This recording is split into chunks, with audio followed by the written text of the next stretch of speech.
के साइड में ये चीज क्यों होती है, कॉइन में ये लाइंस क्यों होते हैं, और जिन बबल रैप्स को हम फोड़ते हैं उनका असल में काम क्या है। आज हम आपको ऐसी चीजें बताएंगे जिनका रियल यूज आपको आज तक पता नहीं था। नंबर 10, कई सारे शर्ट्स और जैकेट्स में ये चीज दी जाती है। लोगों को लगता है ये बस डिजाइन के लिए है, पर इसका पर्पस है ये एक्चुअली में बैकपैक्स और वैनिटी बैग्स को सपोर्ट करने के लिए होता है, ताकि वो शोल्डर से गिर ना जाए। और हाँ, ये थोड़ा बहुत अच्छा लुक भी देता है, यानी ये लुक्स के लिए भी होता है। नंबर 9, इंडिया के 1 और 2 रुपए के सिक्के में आपने लाइन वाला पैटर्न तो देखा ही होगा। ये इसलिए होता है क्योंकि पहले के टाइम में सिल्वर और गोल्ड के कॉइन यूज किए जाते थे और ये सब बहुत वैल्यूएबल कॉइन थे। तो कुछ चालाक लोग ये करते थे कि कॉइन्स के साइड में थोड़ा घिस देते थे, जिसके बाद जो स्क्रैप कलेक्ट होता था उसे पिघला के बहुत ज्यादा दाम में बेचते थे। और इसे रोकने के लिए कॉइन्स में ऐसे लाइन का पैटर्न आता था ताकि कॉइन घिस गए या नहीं इसका पता चले। फिर ऐसा एक एक करके ऐसा पैटर्न सारे कॉइन्स में आने लगा। नंबर 8, बबल रैप को फोड़ने का मजा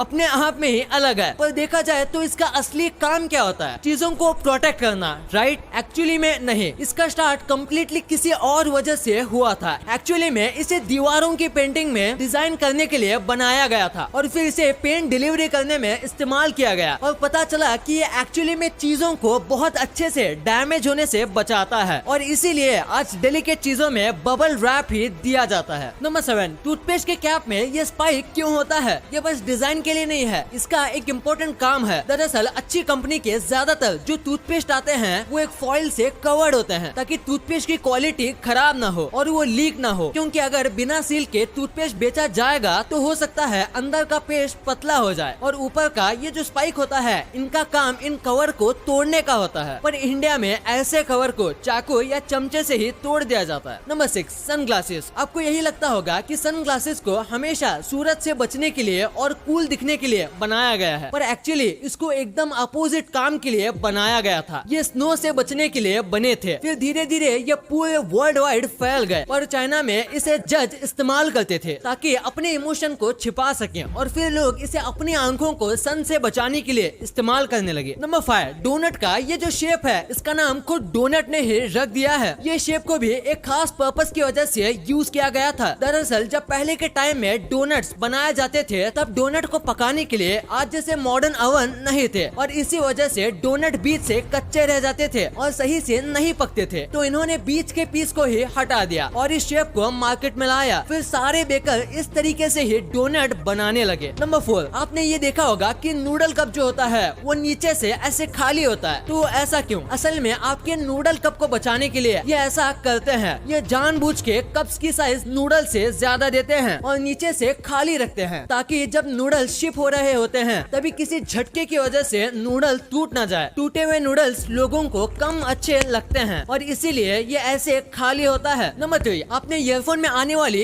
ये रिंग्स तो देखी ही होंगी। दरअसल ये 2 या फिर 3 रिंग्स इसलिए होती हैं ताकि ये सारे टाइप के फोन में चल सके। जैसे कि पहले के फोन में एक स्पीकर आता था और अभी के फोन में 2 स्पीकर आते हैं और ये रिंग्स सारे टाइप के फोन्स में चले इसलिए ये होती है। पर कुछ लो बजट ईयरफोन में 2 रिंग भी होती है और उनका अलग पर्पस होता है। नंबर 2, बुक के साइड में आने वाली इन लाइन को आपने कई बार देखा होगा। एक्चुअली पहले के जमाने में इंटरनेट और प्रिंटेड बुक्स नहीं होती थी, जिसकी वजह से तभी के लोग सारी की सारी चीजें बुक में अपने हाथों से लिखते थे और उसे लाइब्रेरी में रखते थे। और कई बार लाइब्रेरी की बुक्स चूहे कुतर जाते थे। चूहे पूरी बुक को नहीं खा पाते थे पर वो बाजू की बॉर्डर को कुतर देते थे। इसीलिए फिर बुक बनाने वालों ने सोचा कि वो पेज में ऐसे मार्जिन बना देंगे ताकि लोग मार्जिन के पीछे लिखे और अगर कोई चूहा बुक कुतरता है तो बस पेजेस ही काटेगा और जो लिखा है वो बच जाएगा। और बस इसी पर्पस के लिए मार्जिन बनाई गई थी और आज हमें बिना मार्जिन के लिखने में अनकंफर्टेबल फील होता है। नंबर 1, डोमिनोज के पिज्जा में ये पिज्जा टेबल या पिज्जा स्टॉपर जो आता है ये हम पिज्जा खोलते ही फेंक देते हैं, पर एक्चुअली में इसका एक इम्पोर्टेंट पर्पस होता है। जैसे कि आपने देखा होगा कि जब भी आप पिज्जा का कोई पीस लेने जाते हो साथ ही साथ साइड वाला पिज्जा भी आगे खिंच जाता है और फिर हमें हाथों से अलग करना पड़ता है, जिसमें हाथ बहुत गंदे हो जाते हैं और इसे रोकने के लिए ये पिज्जा स्टॉपर दिया जाता है।